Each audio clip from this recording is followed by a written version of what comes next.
अक्टूबर 1917 की सुबह सुबह फ्रांस की राजधानी पेरिस की सेंट लाज़ार जेल, जैसे अपने तिहाड़ जेल है दिल्ली में, तो सेंट लाज़ार जेल पेरिस में सुबह सुबह एक ख़ास कैदी को जगाया जाता है। ये कैदी कोई और नहीं बल्कि एक बेहद खूबसूरत एक डांसर, और जिसकी खूबसूरती के चर्चे हुआ करते थे, और उम्र उस वक्त 1917 में 41 साल थे सिर्फ।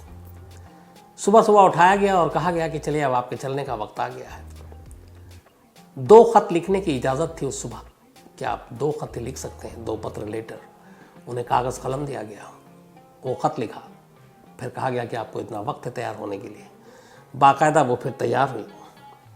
उन्होंने हैट पहना, ओवरकोट पहना, और इसके बाद बाहर एक आसमानी रंग की गाड़ी थी, उसमें 2 नन थीं, इसके अलावा वकील था, और गाड़ी अब जेल से बाहर निकलती है और पेरिस के आउटस्कर्ट पर बाहरी इलाके की तरफ उसका रुख था। अब पेरिस से ये गाड़ी बाहर निकलती है, कुछ ही देर के बाद ये गाड़ी बिल्कुल पेरिस के बाहर में जाकर एक सुनसान जगह पर रुकती है। लेकिन वो जगह ऐसी थी जहाँ पहले से तैयारी हो चुकी थी। वहाँ पे बहुत सारे लोग थे, लेकिन सारे आर्मी के थे। एक लाइन में 12 फायरिंग स्क्वाड के लोग खड़े हुए थे, मतलब जिनको गोली मारनी थी। वो 12 के 12 खड़े थे वहाँ पे।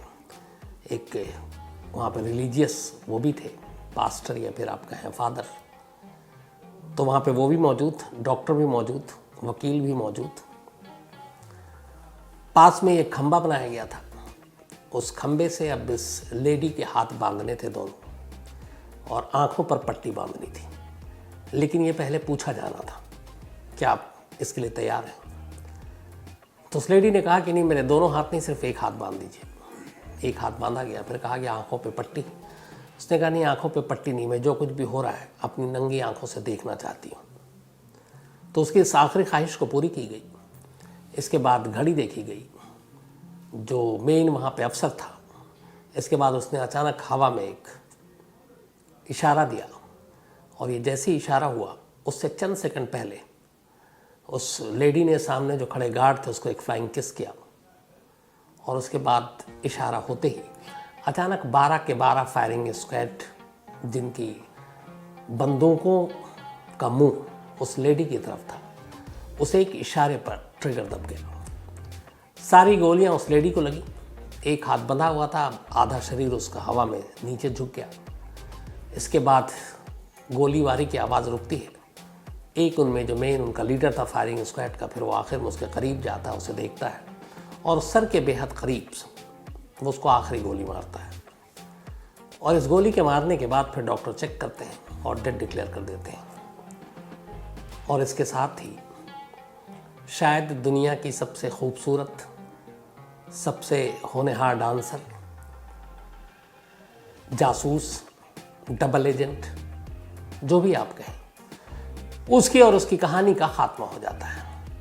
ये कहानी थी एक ऐसी जासूस की जिसमें कई चीज़ें आज भी हैं। आज 105 साल बाद भी कि वाकई वो जासूस थी, वो डबल एजेंट थी, या फिर 2 देशों के बीच की दुश्मनी की शिकार हुई, या फिर एक देश ने अपनी नाकामी का ठीकरा उसके सर पे फोड़ा। आखिर सच्चाई थी क्या? ये कहानी है माता हारी की। माता हारी एक लेडी जासूस, जिसने पूरे एक वक्त में यूरोप दीवाना हुआ करता था, और ये कहानी माता हारी की मौत की थी 41 साल की उम्र में। अब सवाल है कि माता हारी कौन थी और क्यों उसे फायरिंग स्क्वाड से गोली मारी गई। तो पूरी कहानी यूँ है कि 7 अगस्त 1876 को नीदरलैंड में एक आम परिवार में एक लड़की का जन्म होता है। इस लड़की का नाम था मार्गरेट गितोइदा। तो मार्गरेट एक आम परिवार में जन्मी। जब ये 10-12 साल की थी तभी माँ की मौत हो गई। अब ये थोड़ी बड़ी हुई तो उसी वक्त, इससे करीब 16-17 साल की जब हुई, तो उसी वक्त नीदरलैंड में एक शाही सेना के अफसर हुआ करते थे, जो माता हारी से उम्र में डबल थे, दुगने थे। उनसे शादी कर दी गई। अब वो आदमी थोड़ा याश किस्म का, शाही सेना का वो अफसर, और उस वक्त इंडोनेशिया में पोस्टेड था, फिर धीरे धीरे दोनों के बीच में लड़ाई झगड़ा शुरू हुआ। वो शराब पीता और माता हारी यानी कि मार्गरेट को मारता पीटता। कहते हैं इसके बाद 2 बच्चे पैदा हुए, लेकिन फिर ये भी कहानी है कि दाई ने उन दोनों बच्चों को एक रोज़ जहर दे दिया, क्यों दिया पता नहीं, लेकिन उसमें बेटा मर गया, बेटी किसी तरह बचा ली गई। पति जुल्म कर रहा है, परेशान है, कोई मदद नहीं कर रहा है।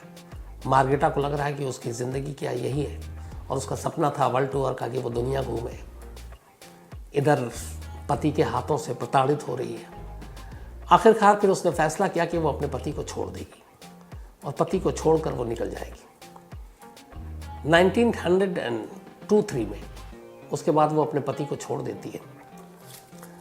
बेटी से भी वो अलग हो जाती है। बेटी अपने रिश्तेदार के पास छोड़ देती है कि उसे दुनिया में पैसे कमाने थे, बाकी बहुत सारा काम करना था।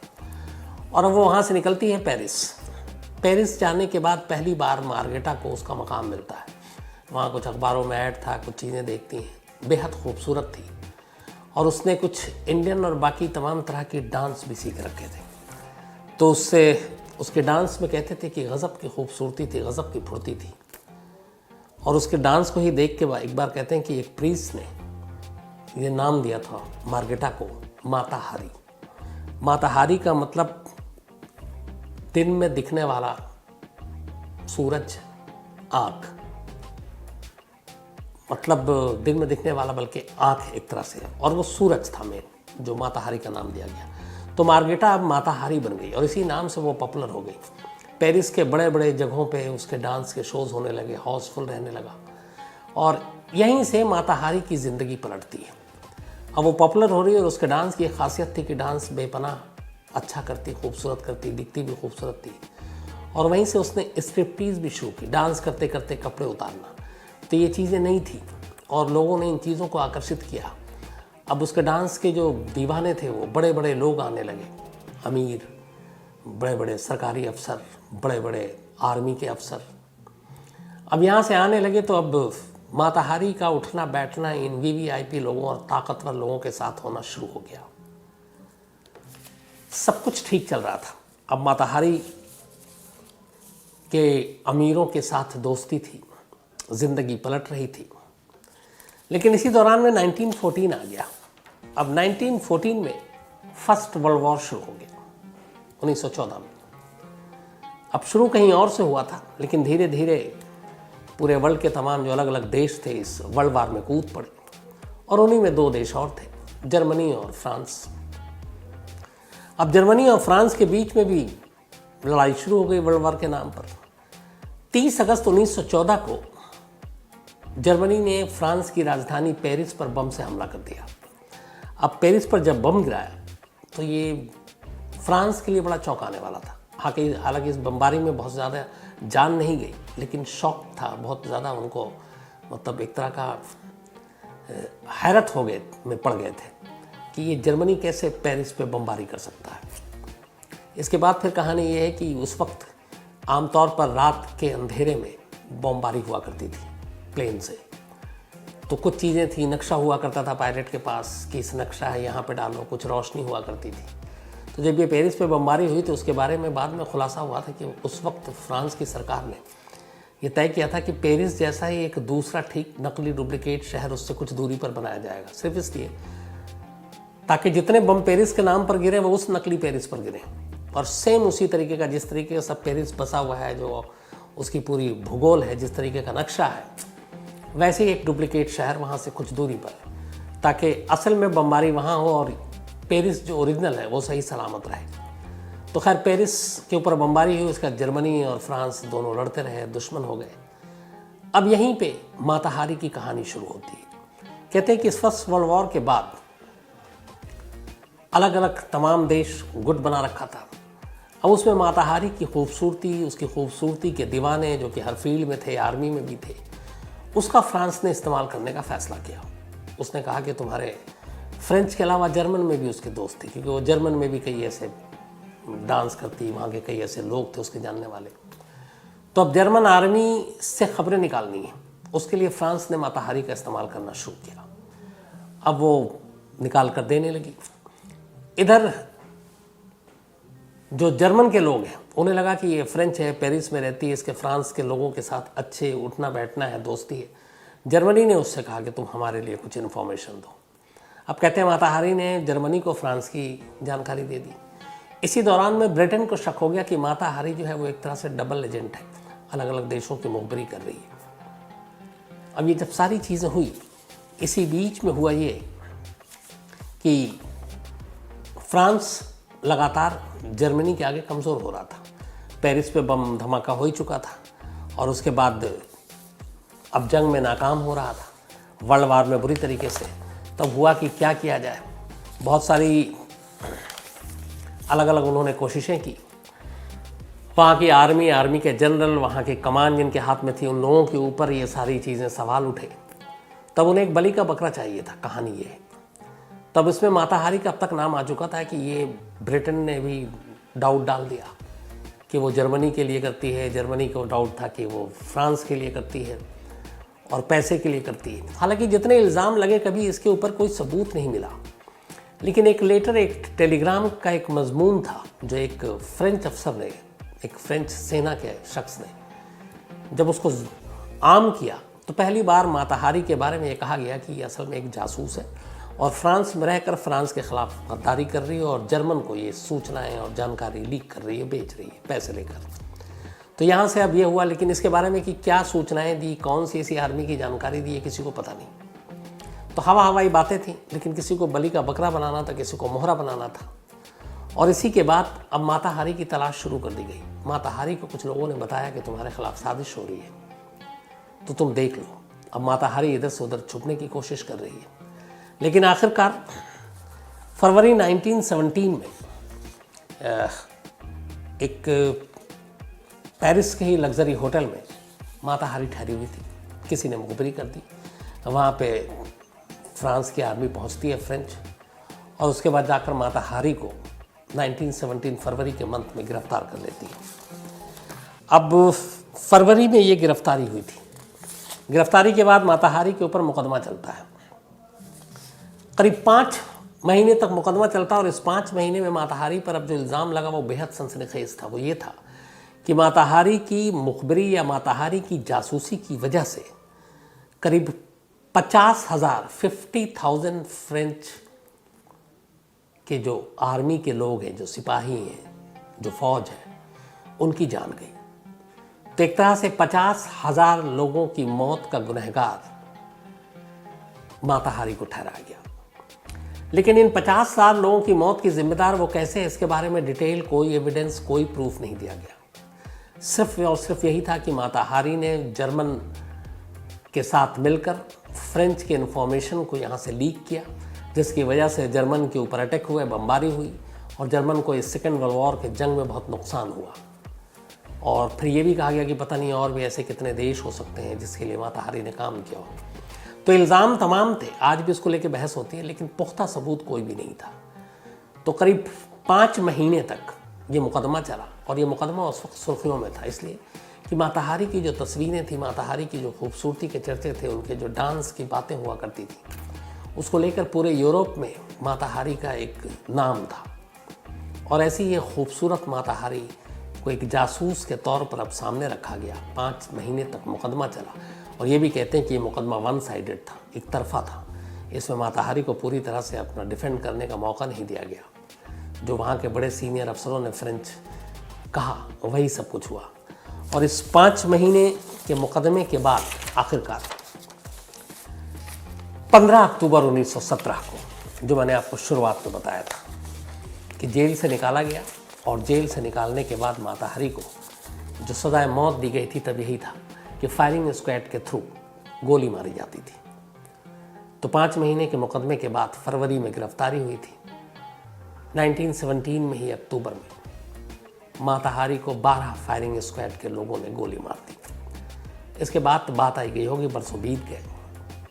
बाद में ये कहा गया माता हारी के ऊपर एक जो पूरी उसकी ज़िंदगी की कहानी को लिख रहे थे, जिन्होंने पूरा रिसर्च किया, कि अगर उन 5 महीनों में इस मुकदमे का फैसला ना आता तो शायद फ्रेंच गवर्नमेंट माता हारी को माफ़ कर देती, क्योंकि उनके ऊपर दबाव था। और दबाव ये भी था कि माता हारी के खिलाफ कोई पुख्ता सबूत नहीं था एक जासूस होने का।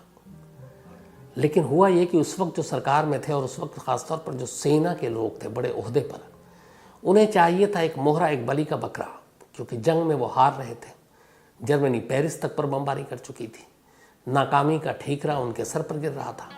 तो उन्हें लगा कि कोई ऐसा हो जिसके कंधे पर रखकर हम सब कुछ अपने आप को बचा लें और कहें कि देखो हमने तो पूरी कोशिश की, हमारी तो तैयारी पूरी थी, लेकिन हमारे घर का भेदी ही एक ऐसा शख्स था जिसने दुश्मनों को सारी जानकारी दी और उस इन्फॉर्मेशन की वजह से हमारी ताकत कमज़ोर हुई और ये बलि का बकरा या मोहरा कोई और नहीं बल्कि माता हारी बनी और इसीलिए माता हारी की सज़ाए मौत दी गई।